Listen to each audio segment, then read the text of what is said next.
नमस्कार, मी डॉक्टर भावना श्रीपती पोळ, केकेवा कला वाणिज्य विज्ञान आणि संगणक विज्ञान महाविद्यालय पिंपळस रामाचे या महाविद्यालयामध्ये सहाय्यक प्राध्यापक म्हणून कार्यरत आहे। आज आपण या तासिकेमध्ये वैदिक संस्कृती, धार्मिक विद्रोह, जैन आणि बौद्ध धर्म याविषयी माहिती पाहणार आहोत।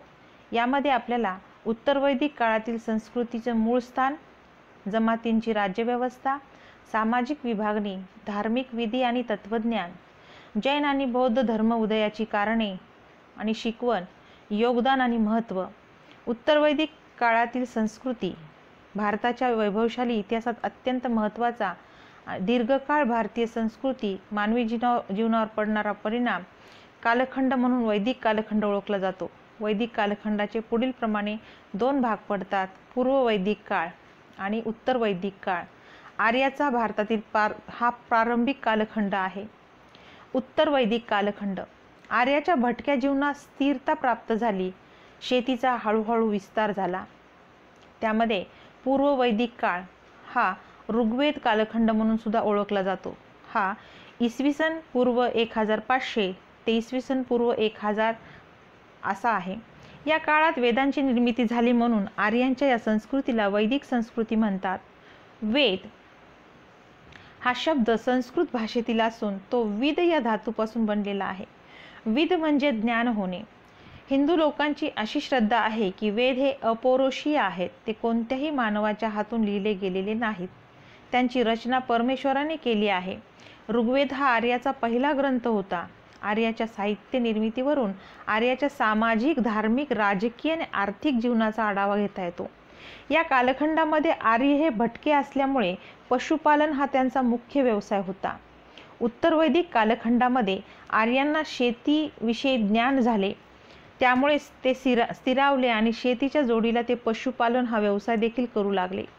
पूर्व वैदिक कालखंडाचा अभ्यास करण्यासाठी महत्त्वाचे वाङ्मयीन साधन हे ऋग्वेद आहे, तर भौतिक साधनांमध्ये करड्या रंगाची मृदभांडी, पेंटेड ग्रेवेअर, काळे लाल मृदभांडी, ब्लॅक रेडवेअर इत्यादी साधनांच्या आधारे पूर्व वैदिक कालखंडाचा अभ्यास करता येतो। उत्तर वैदिक कालखंड इसवी सन पूर्व 1000 ते इसवी सन पूर्व 500 या कालखंडात सामवेद, यजुर्वेद, अथर्ववेद व इतर साहित्य निर्माण झाले। या कालखंडात आर्यांनी पशुपालनासोबत शेती करणे सुरू केले। आर्यांचे मूळ स्थान, गोव्याचे शास्त्रज्ञ फिलिप्पो सासेट्टी यांनी सांगितले की आर्य हा एक भाषिक समूह आहे व त्यांची भाषा युरोपकडील आहे। विलियम जोन्स यांनी भाषिक सिद्धांत मांडला, त्यामध्ये त्यांनी संस्कृत भाषेचे युरोपीय भाषेशी असणारे साधर्म्य सांगितले। आर्य हे मूळचे बाहेरचे असून ते भटकंती करत भारतात आले। त्यांचा मुख्य व्यवसाय पशुपालन होता। आर्याच्या मूळ स्थानाविषयी दोन सिद्धांत मांडले जातात। आर्यांच्या निवासस्थानाविषयीच्या सिद्धांतामध्ये आर्य भारतीय आहेत आणि आर्य परकीय आहेत अशा दोन प्रकारचे सिद्धांत प्रचलित आहेत। त्यांच्या भारतातील आगमनाविषयी वेगवेगळे सिद्धांत सांगितले जातात। पहिला सिद्धांत, आर्य हे परकीय आहेत। प्राच्यविद्या विशारद मॅक्स मुलर यांच्या मते आर्यांचे मूळ वस्तीस्थान हे मध्य आशियातील असावे व ते पशुपालनासाठी भारतामध्ये आले असावे। मॉर्गन यांच्या मते आर्याचे मूळ वस्तीस्थान हे पश्चिम सायबेरियातील असावे, ते भटकत पशुपालन करत भारतात आले असावेत। पेनकाहार्ट यांच्या मते आर्य जर्मनीतून भारतात आले असावेत। स्वामी दयानंद सरस्वती यांच्या मते आर्य मूळ तिबेटचे असावेत। घोष यांच्या मते हे दक्षिण रशियातील असावेत। दामोदर धर्मानंद कोसंबी यांच्या मते आर्य हे युरोशियातील असावेत। रोमिला थापर यांच्या मते आर्य हे कॅस्पियन समुद्राच्या प्रदेशातून आणि दक्षिण रशियातील माळरान प्रदेशातून आले असावेत। दुसरा सिद्धांत, आर्य हे भारतातीलच आहेत। हा सिद्धांत लोकमान्य टिळकांनी the architect home in the Vedas या ग्रंथामध्ये आर्य उत्तर ध्रुवीय प्रदेशातील असावेत असं मत मांडलं आहे। याचा अर्थ असा की हिमालय पर्वताच्या निर्मितीपासून हा उत्तर पूर्वी प्रदेश भारतीय उपखंडास जोडून होता व हिमालयाच्या निर्मितीमुळे हा प्रदेश उत्तरेकडे सरकला, म्हणजेच आर्य हे मूळ भारतातीलच आहेत। ऋग्वेदामध्ये सरस्वती, चिनाब, रावी, सतलज, झेलम, सिंधू या नद्यांचा उल्लेख सारखा येतो, त्यावरून आर्य भारतातील आहेत असे काही इतिहासकारांना वाटते। आर्य भारतातील आहेत हे सांगणारे विद्वान सांगतात की आर्य सप्तसिंधूच्या प्रदेशामध्ये राहत होते. A.C. दास, K.M. मुंशी, श्री नीलकंठ शास्त्री, गंगनाथ झा यांनी आर्य भारतातीलच आहेत असे सांगितले आहे.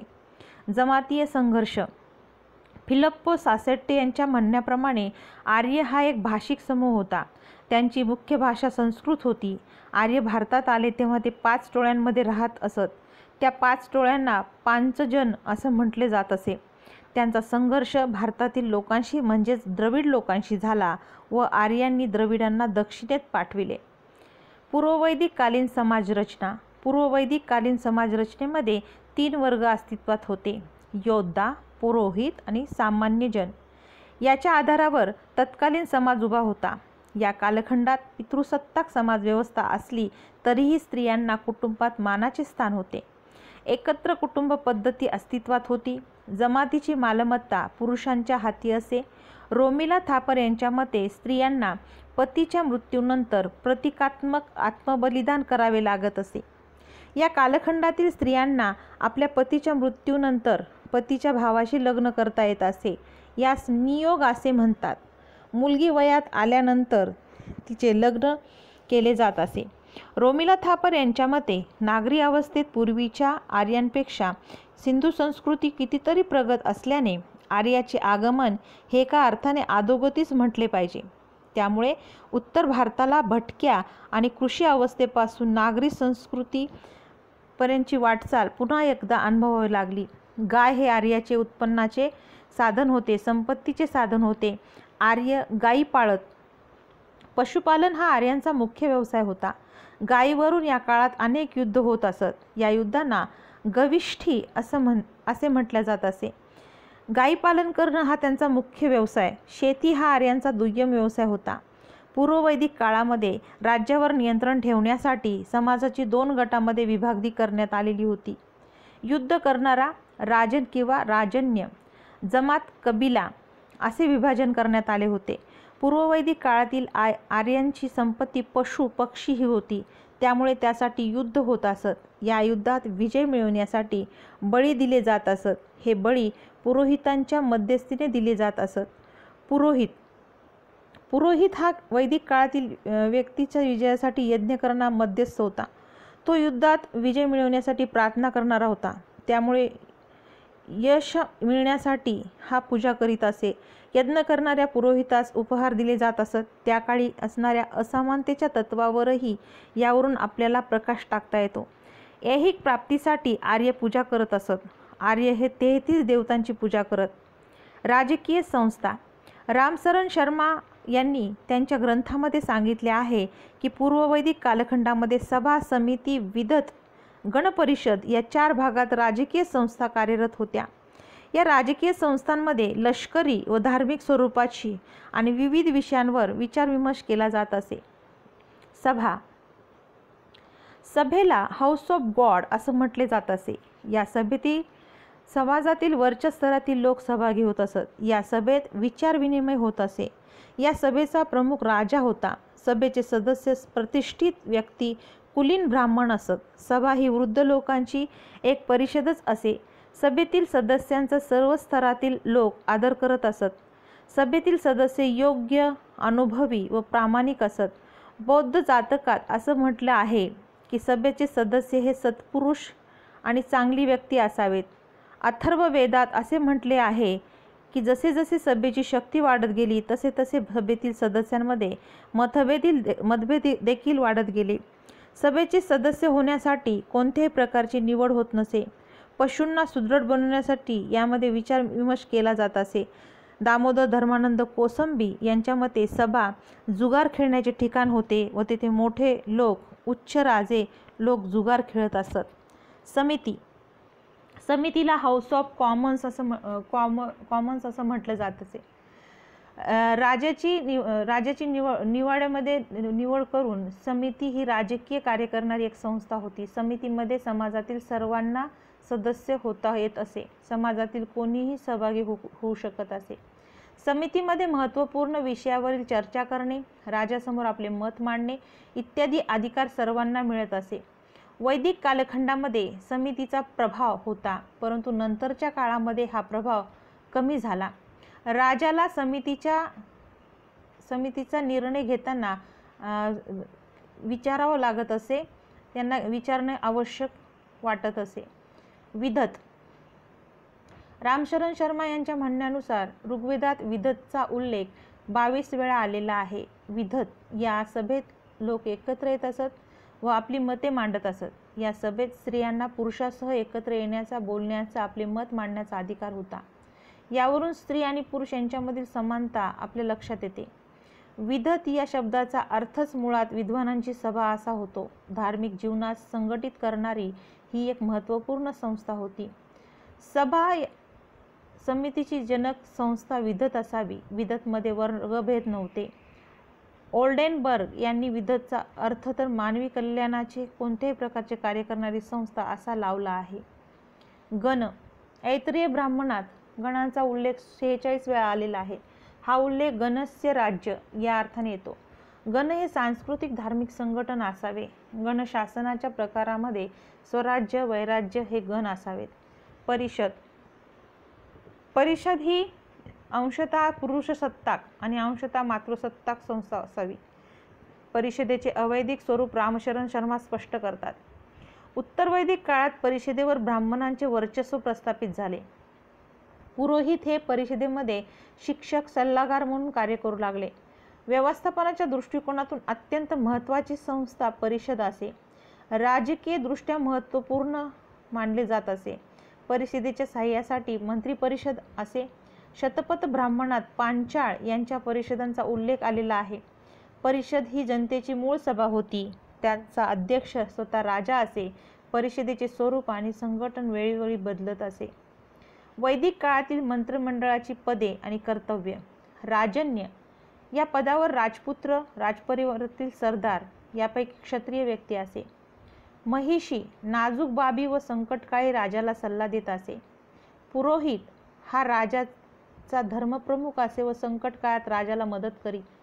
सेनानी हा सैन्यप्रमुख असे. सूत हे राजाचे खाजगी अधिकारी या सारथी असत. संग्रहित हा अर्थव्यवहार सांभाळणारा कोषाध्यक्ष होय. भागदूत हा कर वसूल करणारा अधिकारी असे. ग्रामिणी हा ग्रामप्रमुख या पदाचे कार्य पाहत असे. अक्षवप हा अधिकारी जुगार नियंत्रक होता. पूर्ववैदिक काळातील धर्म आणि तत्वज्ञान. पूर्ववैदिक काळातील आर्य निसर्गपूजक होते. त्यांनी निसर्गाचे आध्यात्मिकरण केले होते. मूर्तीपूजा केली जात नसे. आध्यात्मिक कार्यासाठी यज्ञ केले जात नसत, तर ऐहिक कार्यासाठी यज्ञ केले जात असत. दामोदर धर्मानंद कोसंबी यांच्या मते आर्य लोक हे प्रजा, पशु, वातावरण चांगले राहावे यासाठी या सर्वांना आरोग्य संपदा लाभावी, युद्धात यश मिळावे यासाठी यज्ञ करत. आर्य स्वतःच्या फायद्यासाठी प्रार्थना करत असत आणि ते 33 देवतांची प्रार्थना करत असत. आर्यांच्या देवी देवता पुढील प्रमाणे होत्या.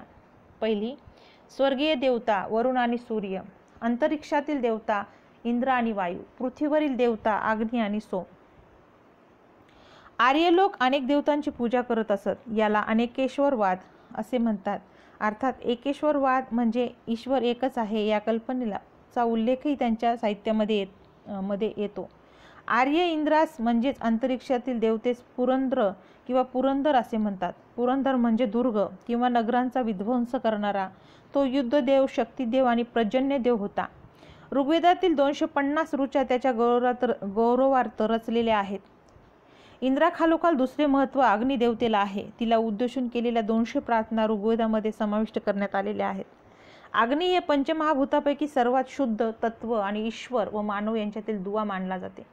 आर्यांच्या देवतांमध्ये पुढील देवतांचा समावेश होतो. वरुण जलदेव, यम मृत्यूदेव, सोम वृक्षाचा आणि सोमरसाचा देव, मरुत वायुदेव, उषस उषककालाचे प्रतिनिधित्व करणारी देवता. आर्याच्या देवसभेचे वैशिष्ट्य असे होते की आर्याची देवसभा पुरुष प्रधान होती. ऋग्वेदकालीन ऋषींच्या विचारांमध्ये निराशावादी विचार करण्याचा मागमूस आढळत नाही. जीवन हे सत्य असो वा माया, वस्तू अथवा छाया याचा उपभोग घेण्याची आकांक्षा त्यांच्या ठायी दिसून येते. निसर्ग शक्तीची पूजा हे प्रामाणिकपणे उपयुक्ततावादी होते. पूर्ववैदिककालीन अर्थव्यवस्था. वेद काळात अर्थव्यवस्थेत पशुपालन हा महत्त्वाचा व्यवसाय होता. शेतीला दुय्यम स्थान होते. बैलांच्या माध्यमातून शेती केली जात असे. गायीच्या संख्येवरून व्यक्तीची प्रतिष्ठा ठरत असे. जव, सातू यांचे उत्पादन केले जात असे. शेतीसाठी विणकर, चांभार, कुंभार, सुतार हे देखील होत. मनोरंजनासाठी शिकार केली जात असे. शिकारीसाठी तांबे, लोह, दाढ, ओप्पाव हत्यारे वापरली जात. तांबे हे राजस्थानमधील खेत्री खाणीतून उपलब्ध केले जात असे. या काळात वस्तुविनिमय पद्धती अस्तित्वात होती. गाय हे संपत्तीचे मुख्य साधन होते. निष्क या सोन्याच्या नाण्याचा उल्लेख देखील मिळतो. यावरून त्यांना सोन्याविषयी माहिती होती एवढं लक्षात येते. या पुढचा भाग पुढच्या तासाला बघू. धन्यवाद.